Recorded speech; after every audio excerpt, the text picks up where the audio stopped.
আপনাদের এই তো দিনাজপুরের হাকিমপুরে মনে হয় লোহার খনি পাওয়া গেছিল না? জানেন এটা আপনারা? সর্বপ্রথম লোহার খনি কোথায় পাওয়া গিয়েছে বলেন তো? জানেন না? নিজের জেলা নিজেই জানেন না। এই দিনাজপুরের হাকিমপুর উপজেলাতে সর্বপ্রথম লোহার খনির সন্ধান পাওয়া গিয়েছিল। কিন্তু এর অনেক আগ থেকে এর চেয়ে দামি খনি আমাদের এলাকার মধ্যে ঘুরে বেড়াতো, আমরা বুঝতেই পারি নাই।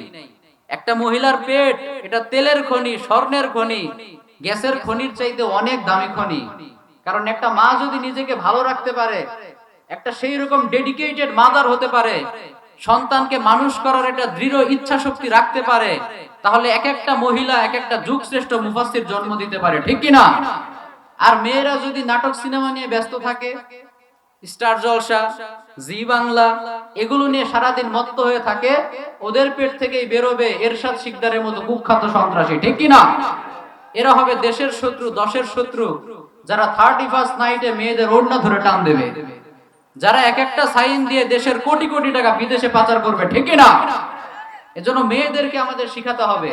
তো মা বোন যারা এসেছেন, আমরা আপনাদের জন্য দোয়া করি আজকের এই মাহফিলটা যেন আমরা সকলে মনোযোগ দিয়ে শুনি এবং মানার উদ্দেশ্যে শুনি। রাজি আছেন তো ইনশাআল্লাহ?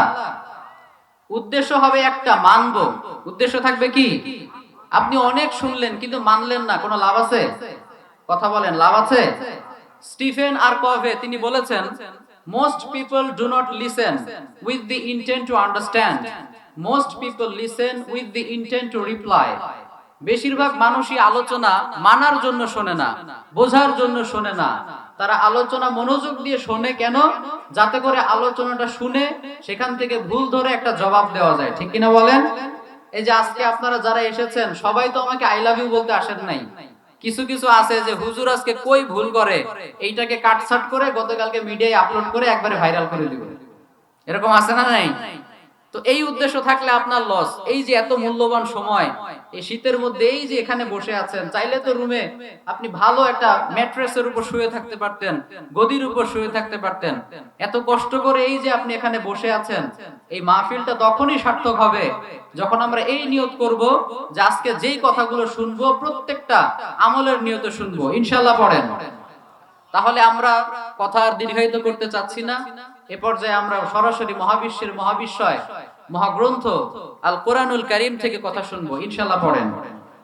আমরা আলোচনা খুবই সংক্ষিপ্ত করব, খুব বেশি লম্বা আলোচনা করব না, কারণ খায়রুল কালামি মা কাল্লা ওয়া দাল্লা, সর্বোত্তম আলোচনা সেটাই যেটা হবে precise in wording but comprehensive in meaning.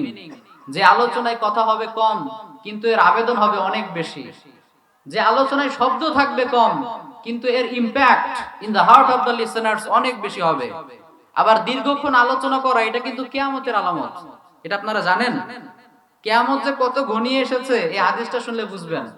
আল্লাহর হাবিব সাল্লাল্লাহু আলাইহি সাল্লাম 1450 বছর আগে বলে গেছেন, খুতাবুকুম তাওয়িলা ওয়া সালাওয়াতুকুম কাসীরা, one of the minor sign before the day of judgment, your Islamic lectures will be longer and your salah will be shorter. কিয়ামতের আগে তোমাদের আলোচনাগুলো দীর্ঘ হয়ে যাবে আর নামাজগুলো সংক্ষিপ্ত হয়ে যাবে। আওয়াজ করে বলেন তো, বাংলাদেশের প্রেক্ষাপটে এই কিয়ামতের আলামতটা প্রকাশ পেয়েছে কি পায় নাই? আপনি খেয়াল করে দেখেন, সারা রাত তাফসীর শোনার লোকের অভাব নাই। কথা বলেন। অনেকে আছে, হুজুর সারা রাত চালান, আমি আসি, সমস্যা নাই। কিন্তু ফজরের নামাজের সময় যখন বলা হবে হাইয়া আলাস সালাহ, বলে আপনি থাকেন, আমি এখন পালা। কি বলে?